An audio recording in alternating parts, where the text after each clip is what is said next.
Rinsing with a ball valve. 8 gallons a minute, 3,500 PSI. You better not let go of it.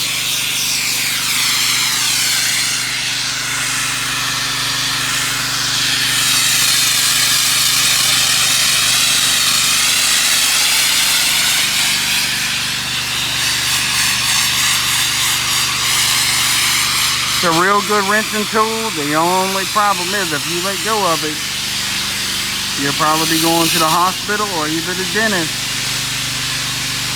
This is Billy Davidson with Davidson Pressure Washing and Painting coming out of Hammond, Louisiana.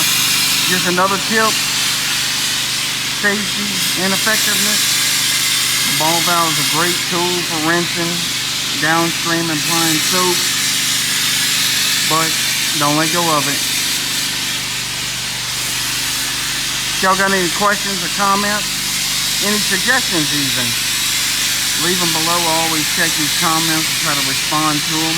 Also, you can call me or text me. My phone number is 985-345-0778. Thanks for watching.